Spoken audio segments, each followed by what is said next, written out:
A brutal murder in an upscale neighborhood. The murder weapon in pieces on the floor. Incriminating evidence left behind. Police are convinced they have their man, but the suspect insists it was someone else. Who will the jury believe?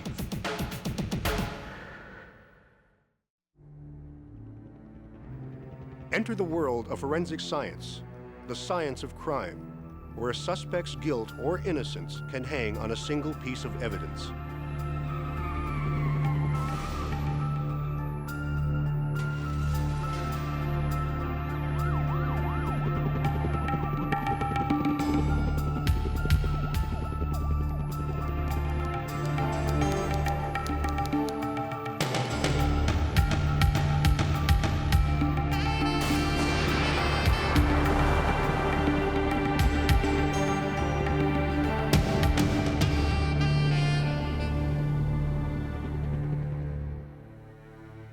Random acts of violence. You hear about them every day. You just never think one could happen to you or a member of your family.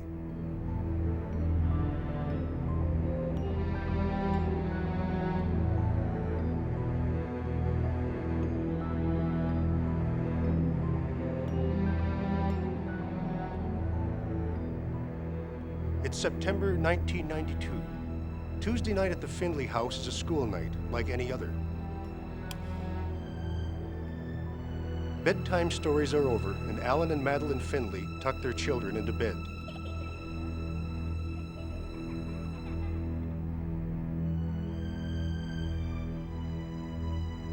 Soon after, they themselves turn in for the night. Alan Finley is a well-regarded physician in Calgary. He needs to be at the hospital early the next morning.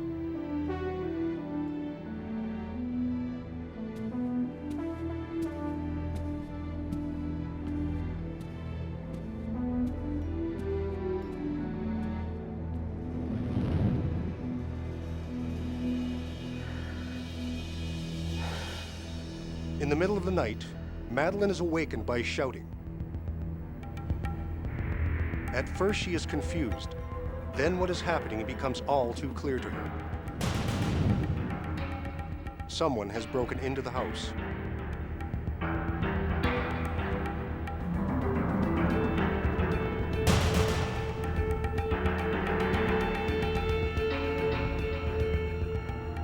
In a matter of seconds, Alan Finley has been fatally wounded.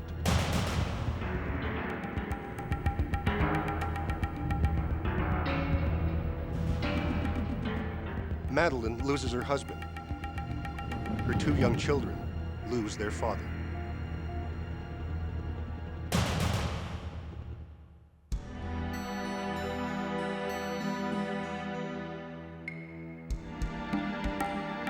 The lead investigator on the case is Calgary homicide detective George Bushell. We don't handle that many house break-ins where a victim that is in the household actually loses their life. Most of the suspects that do house break-ins are young. They like to get into the house during the day when most people are carrying out their jobs. This robber chose nighttime. And for the thrill of it, thought he could even snatch Alan Finley's wallet from right under his nose. But it was not in Alan Finley's nature to let his family be threatened or his home be robbed.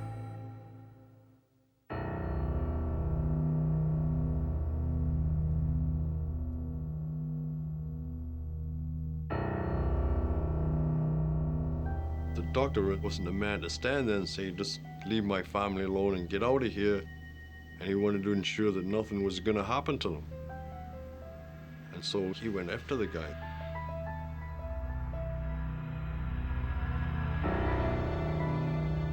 Alan Finley was, above all else, a devoted family man. His murder becomes a high-profile case in Calgary. After all, if he could be murdered, no one is safe. Bushell is determined to bring Alan Finley's killer to justice as quickly as possible. He and his investigative team search the crime scene for clues as to the killer's identity. We found a black baseball cap right where the assault took place, at the bottom of the stairs. Inside the cap, they find a fresh piece of torn skin. They figure it's the killer's. They then turn their attention to the murder weapon itself, a kitchen knife in pieces on the floor. The blade had been broken 3 times, which indicated a bit of a frenzied attack. The knife probably broke off in the doctor's body.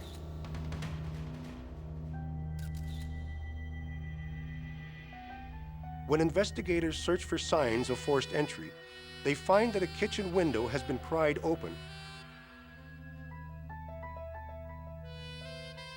Inside the kitchen, forensic ident officer Jim Edwards makes an important discovery. Using oblique lighting, Edwards is able to isolate an otherwise invisible clue the killer has apparently left behind. As he stepped through the window, he transferred dust from the sole of the shoe onto the kitchen countertop and continued to step away. That dust remains on the countertop, and it's not visible without the use of a strong light source.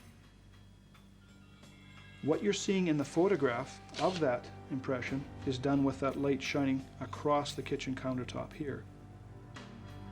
Ident officers find more footprints in the flower bed. They also find smudge marks on a basement window. When I first noticed them, I thought they were unusual. I made note of it, mental note of it, and I continued my investigation. My powdering for fingerprints. I wanted to find fingerprints. In the alleyway behind the house, investigators find Alan Finley's leather jacket. There is an abandoned car nearby. The keys were in the ignition, so we made the assumption that whoever did this came in a stolen car. The car was there to load up stolen property. Police contact the owner of the stolen car. He can only find one thing missing: the leather driving gloves that he always keeps inside his glove compartment. Bushell then receives some encouraging news. Earlier that morning, police arrested a man trying to break into a student residence at the University of Calgary campus just a few blocks away. He was seriously inebriated. He didn't have a key, he didn't have a jacket on and was cold, and he had blood on his clothes. So he looked like the ideal candidate for having just done a murder. The murder suspect's name is Craig Koski. When Koski is taken into police headquarters for questioning, he is so drunk hours must pass before he is sober enough to respond.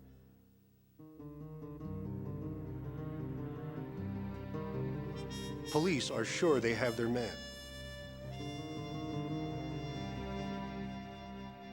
Koski tells police that his girlfriend lives on the campus.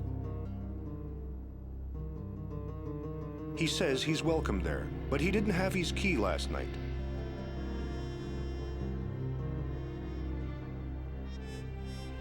At his uncle's house earlier that evening, he claims he'd been in a fight and that the blood on his clothes belongs to his uncle.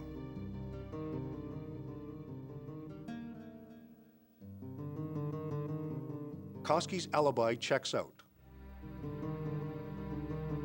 Forced to release his only suspect, George Bushell is back where he started, with no idea who the killer is and no idea where he has gone.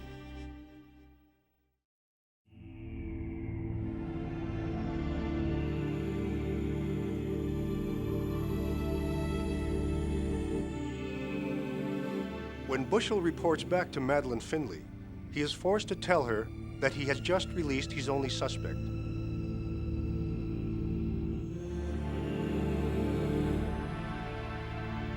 Bushell sees what Madeline must be going through.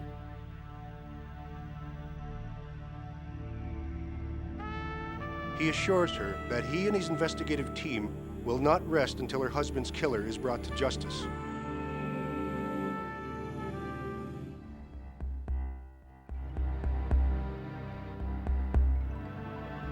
Bushell next tries to figure out how the killer got away. There are no subways in the area, and the buses stop running at midnight. Bushell contacts every cab company in Calgary. One of the cab drivers he talks to remembers picking up a fare not far from the Findley house, not long after the murder took place. The driver says that the man who called for the cab used the name Sheldon. The cab driver remembers the man's address.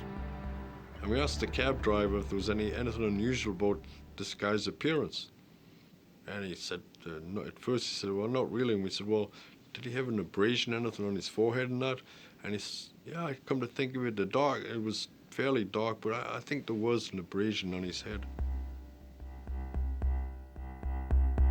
When investigators descend on the residence in question, they find Sheldon Clatt, a petty thief well known to Calgary police. They ask where he was the night of the murder. Clatt refuses to answer. They ask how he came to have a cut on his forehead. Clatt again refuses to talk. But the contents of his apartment are soon speaking for him. Police find a pair of running shoes which they hope will match the footprints found at the crime scene. They also find a freshly laundered jean jacket stained with what appears to be blood. Inside the jacket, they find something else. A pair of gloves matching those reported missing from the stolen car.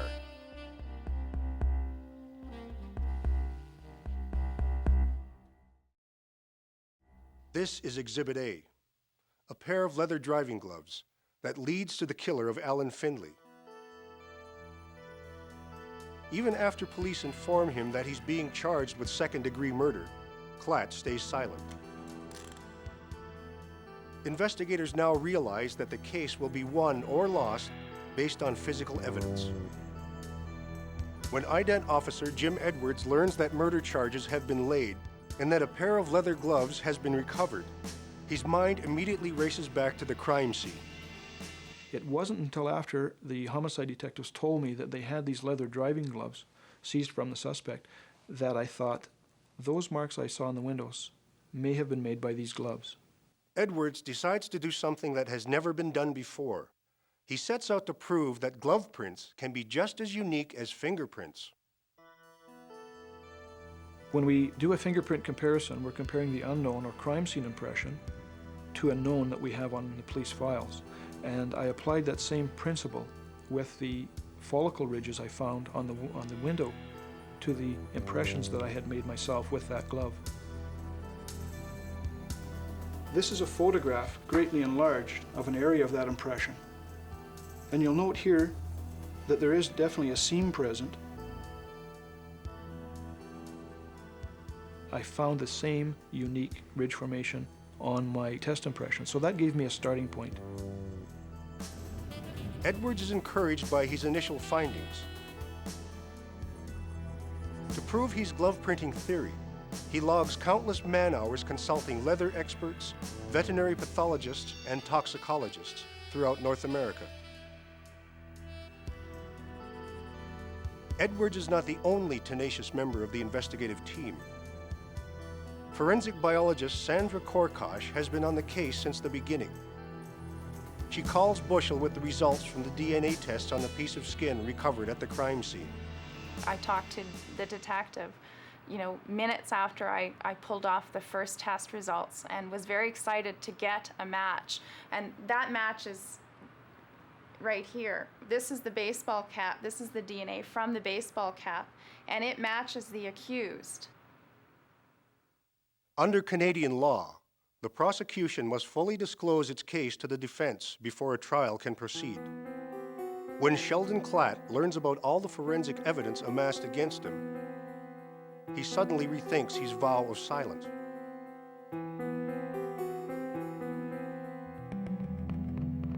As it turns out, Clatt says Detective Bushell has been right about almost everything.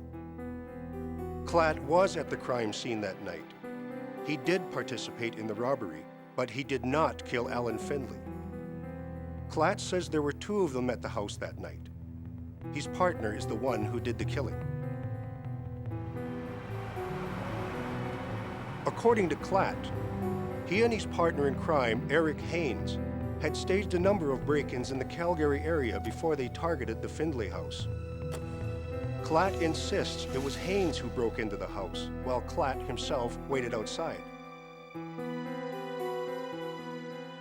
It was Haynes who armed himself with a kitchen knife, and Haynes who stole Alan Finley's leather jacket.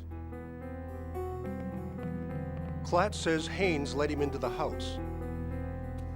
While Clatt searched the basement for items worth stealing, Haynes went upstairs. Hearing a scream, Clatt claims he rushed upstairs to find Haynes and Alan Finley struggling violently. Blood must somehow have gotten onto his jacket during the struggle. He must have lost his baseball cap while fleeing the house. He had no idea that Alan Finley had been murdered. George Bushell doesn't believe Clatt's story. Still, he has to prove that Clatt is lying. So what about this partner, Eric Haynes? Could he have been the killer?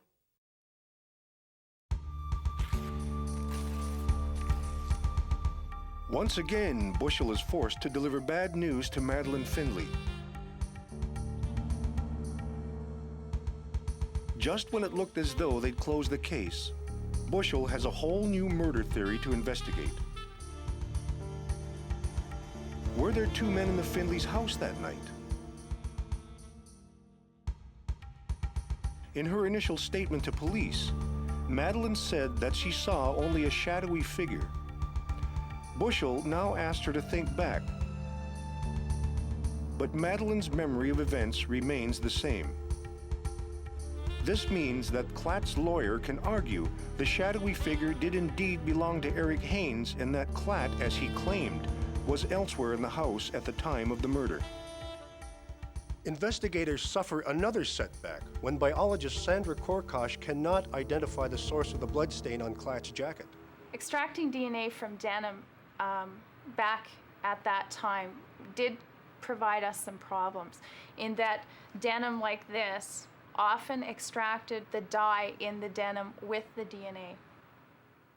Unable to say for sure that the blood sample is Alan Findley's, investigators now begin to hammer away at the inconsistencies in Clatt's story. Eric Haynes insists he had no part in the murder.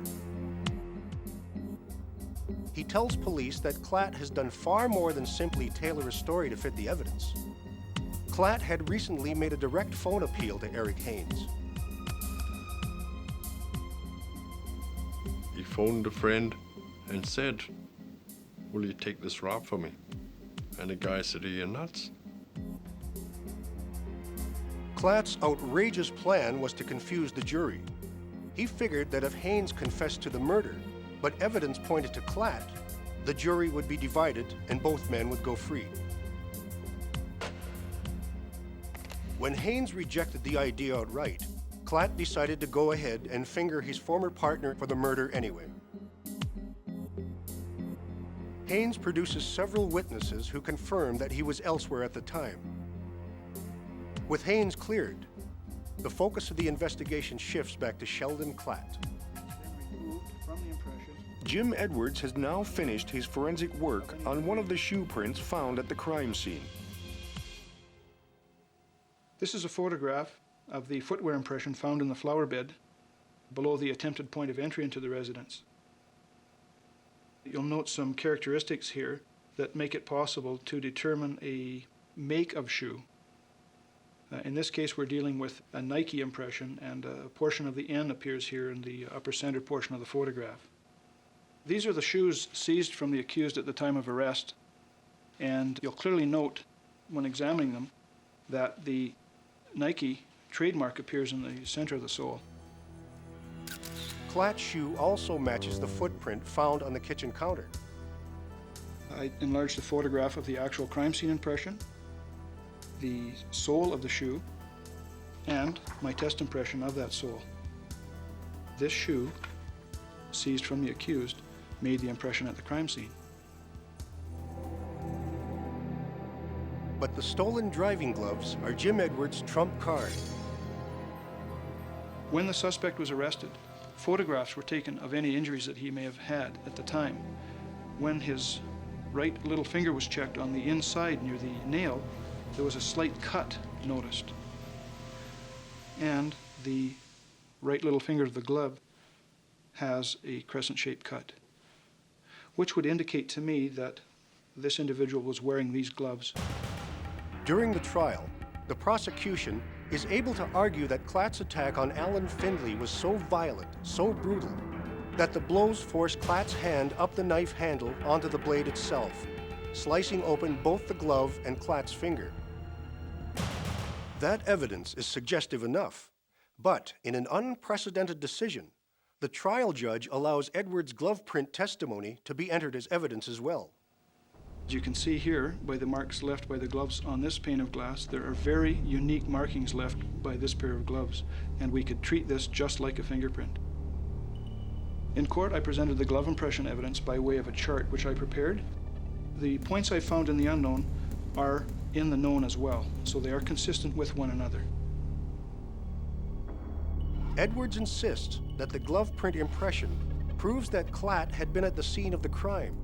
When Clatt's defense counsel argues that Edwards is not a glove print expert, the trial judge replies, he is now. Edwards' groundbreaking leather research has paid off. But will the weight of the forensic evidence be enough to convince the jury that Sheldon Clatt acted alone? I think with the evidence we collected at the scene, if you compare it to a jigsaw puzzle, each one of these pieces of forensic evidence is a piece of that puzzle. And as you start to complete that puzzle, it becomes overwhelming. The jury agreed. Clatt was found guilty of second-degree murder. To acknowledge both the brutality of the crime and the community's abhorrence of it, Clatt received the longest prison sentence ever given for second-degree murder in Canada, 25 years inside Edmonton Maximum Security Institution. But for Alan Finley's family, the outcome is hardly a consolation. Because of Sheldon Clatt's random act of violence, their lives will never be the same.